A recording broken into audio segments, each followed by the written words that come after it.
Okay, so I guess we gotta talk about it.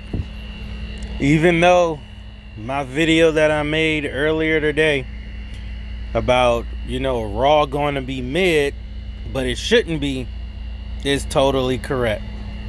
On paper, this was good. But since it was Raw on Netflix, it was very mid. Now, I'm not going to make this a long review. I'm really not. I'm going to try to run through this because I don't feel the need to try to go 20 minutes or longer than that on a mid, Raw. And like I predicted, Kairi Sane and Roxanne probably was going to have the best match, which they did. I mean, no offense to Penta and Seth. They performed, they did good, but I mean, it was very hard to get through it. Like, we was watching it, but we was like, this the same old Penta stuff, this the same old Seth Rollins stuff, and it was a little underwhelming. But starting Raw off, you had Bron Breakker, Bronson Reed, Paul Heyman, and Seth all come out. Monday Night Rollins, blah, blah, blah. The only thing I liked about this segment was Bron Breakker got to talk, Bronson Reed got to talk. Seth really didn't do too much talking. That was fine for me. I could go on for another 5 minutes about what they talked about, but I can't do this. I got to keep this short. Next, you had Kairi Sane defeated Roxanne Perez, which the match, I'm not going to even say botchy. I'm not really even going to say timing issue. The biggest thing with this match is, Kairi Sane and Roxanne, they're not wrestling dark matches and stuff. Just imagine if Kairi Sane wasn't world-class named athlete, or wrestler.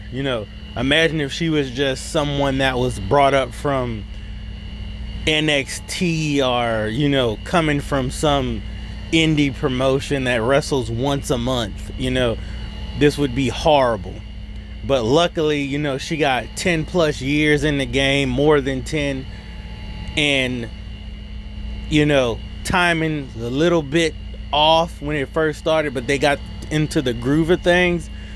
They had some reversals that didn't look just perfect, but we knew what was going on.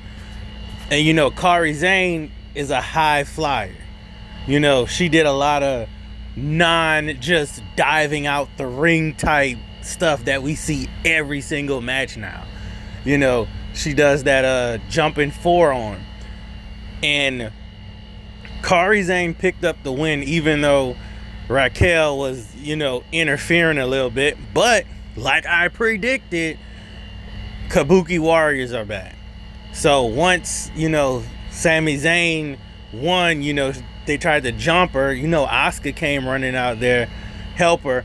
I wish Asuka would bring the Miss back. Side note, go watch Sting versus the Great Muta, and that was in '89, and that'll show you what a wrestling match is supposed to look like. Just go watch that. Prime Sting, prime Great Muta, awesome match. Just go look at how they kind of choreographed that, and if you see the fans, they're non-stop that whole match. But basically, the ending was the best thing. Asuka came out there, doing her shit and protected Kairi Sane. Then she held Roxanne so Kairi could do the insane elbow. And honestly, I mean, look at how the fans reacted to this match. They all know Roxanne's good. I don't know, this new generation isn't super Kairi Sane friendly, but she was doing some stuff to, you know, help the crowd get on her side, you know, because you got to cheer for the baby faces. But, you know, Roxanne got her ass out, so, you know, they loving that too. But at the end, when she hit the insane elbow, by that time, you know, the Kabuki Warriors back, and the crowd loved it. So I expect the Kabuki Warriors to win that championship and, you know, hold down the women's tag team division into SummerSlam. That's my prediction. Next, Sami Zayn versus Braun Breaker. Like I said, on paper, this is okay. But then you have Karrion Kross attacking Sami Zayn for the second night. And then Sami Zayn wants to, you know, still face Braun Breaker. He knew he was going to get destroyed. Now Sami Zayn is out indefinitely. Just like they said LA Knight was out indefinitely. And then he came back like a month later. If it was a month. But, you know, I think this is just for Sami Zayn to get a return pop. That's all that is. Now, if he's out indefinitely and then he comes back at like Royal Rumble, I would rather that. But most likely, Sami Zayn is probably going to Paris. He's going to make it there some kind of way. But, of course, we know Braun Breaker wins. I mean, if Braun Breaker can't beat a pre-hurt Sami Zayn, then something's wrong with your show. Then we have Lyra, Becky, and Bayley, and no one's asked for this. No one asked for this. I mean, we love you, Bayley. Some people love Lyra. Some people love Becky Lynch. This is one of the storylines that actually has a storyline to it, and we don't like it. Usually we say, man, we need a storyline, we need a fleshed out storyline. This is a storyline, we just don't like it. I mean, no one cares about this. Now, it's a triple threat at Evolution. If these three actually show out and it's a good match, then we might pay attention. We might pay attention to it. But, I mean, right now the fans don't care. Then we get Jey Uso and Bronson Reed. Okay, this match was completely stupid. It was just to get a lot of yeets off. Jey Uso's aura is dying down. I mean, he was champion.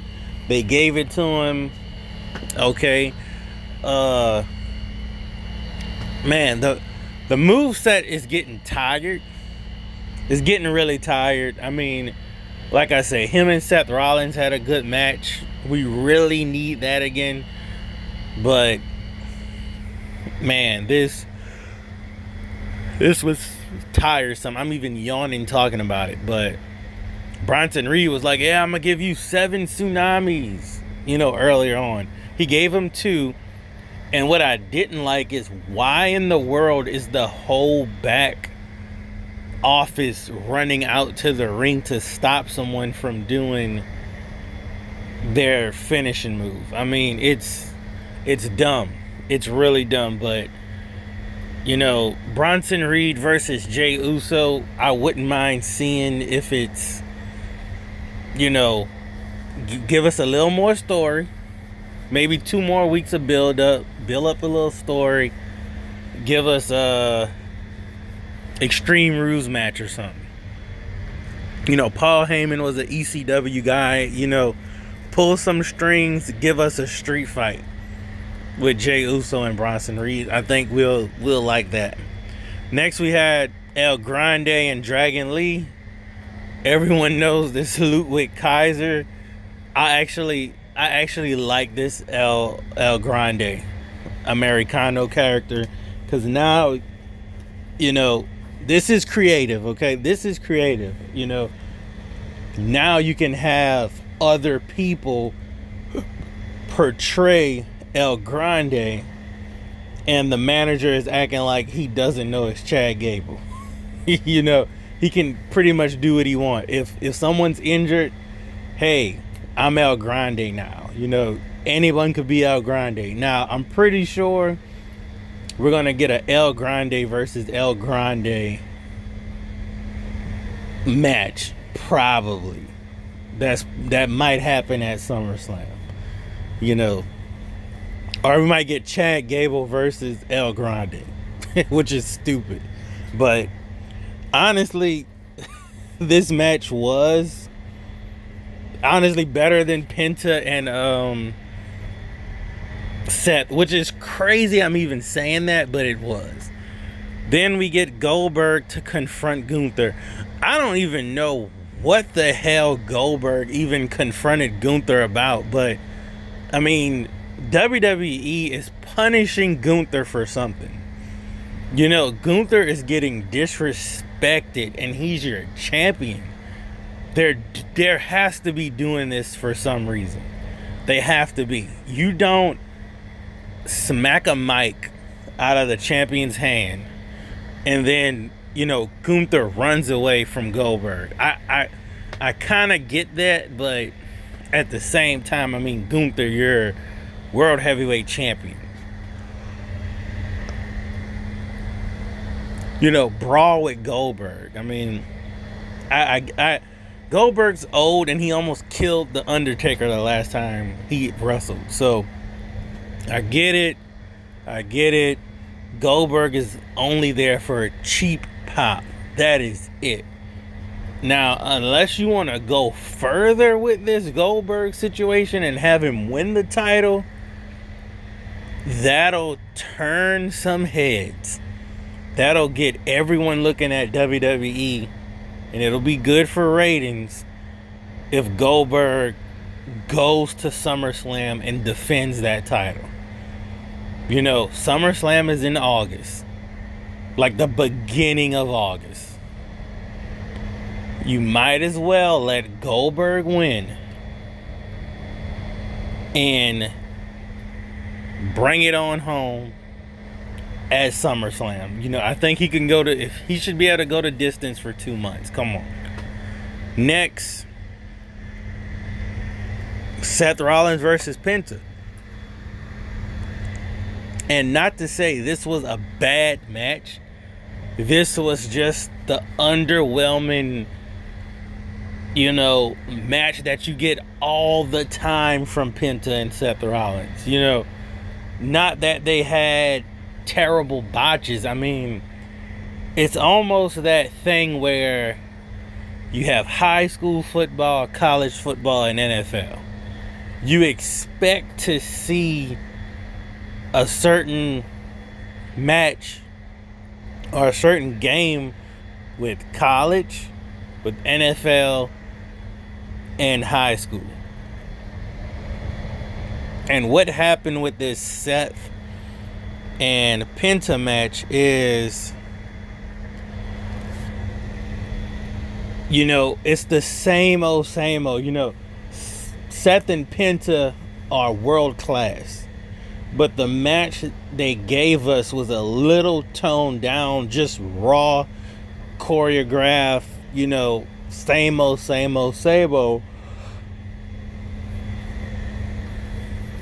And, you know, this wasn't that spectacular WWE stuff, which this is what they've been doing. I have to keep telling myself we are out of that attitude, ruthless aggression, you know, cyber WWE, whatever you want to call it, era. Like, that is totally over. We're in the TKO Triple H era.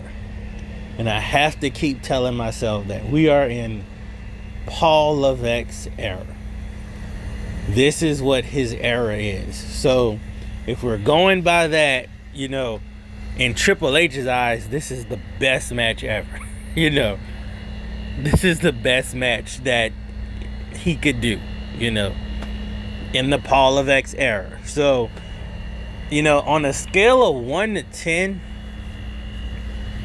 this week's Raw, man, I'll give it a 3 out of 10. I'll give it a 3 out of 10. You know, LA Knight came back. You know, did his finishing move to Seth, and we all expected that anyway. You know, why not have LA Knight, you know, just come out, you know, I don't know, with a milk truck or a beer truck, you know, something that's different. I mean, come on. You know, y'all are a $1 billion company. Like, be creative. I mean, are the wrestlers not creative either? Or is creative not creative? You know, I don't know what to tell y'all, but this has been going on for too long. I'm already at 16 minutes. I have to cut this short, or y'all not gonna watch it. But, you know, I have no idea. 3 out of 10 Raw. I suggest anyone that's watching Raw on Netflix, don't watch it on Monday. Or if you do watch it on Monday and you happen to be up, let it stream all the way, then watch it and skip the commercials. That's all I gotta say. Just skip the commercials. It's better that way. So peace out. I might have this up tonight or tomorrow, but, well, it's already tomorrow, but God, I really hope after Saturday Night Main Event that we start getting some better Raws. Triple H throws us a bone here and there, but Liv Morgan's hurt, you know, Dominic's faking like he's hurt, and I don't want to see Dominic versus AJ Styles. I really don't. You know, Dominic isn't wrestling, so when it's time to get to that match, it won't be as spectacular. So, shout out to Kairi Sane, shout out to Asuka, shout out Women's Tag Team Division. But 3 out of 10 Raw. Peace.